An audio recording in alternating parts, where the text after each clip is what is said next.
Recording studio हरदी मोड़ खैरा जमुई। ये छोड़ी आई है पढ़े साइकिल यहाँ चढ़े न लेट करी है गे। ये छोड़ी आई है पढ़े साइकिल यहाँ चढ़े न लेट करी है गे। रहबो पुला पर बैठल आई के भेंट करी है गे। रहबो पुला पर बैठल आई के भेंट करी है गे। ये छोड़ी आई है पढ़े साइकिल यहाँ चढ़े न लेट करी है गे। ये छोड़ी आई है पढ़े साइकिल यहाँ चढ़े न लेट करी है गे। रहबो पुला पर बैठल आई के भेंट करी है गे।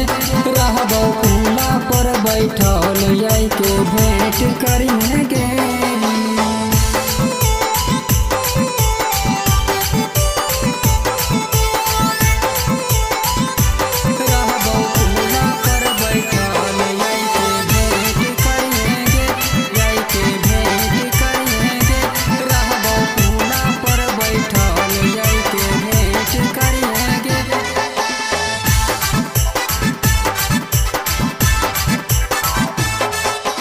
जब से तोरा देखलियो के छौड़ी दिलवा भेलै दीवाना के।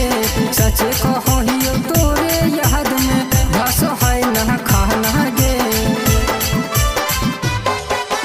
जब से तोरा देखलियो के छौड़ी दिलवा भेलै दीवाना गे। सच कहियो तोरे याद में घस है न खाना गे। रोज टाइम से आई है एको दिन ना लेट करी है गे।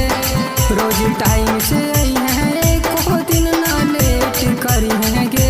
रहबो पुला पर बैठल आई के भेंट करी है गे। गे छौड़ी पुला पर हम रहबो आई के भेंट करी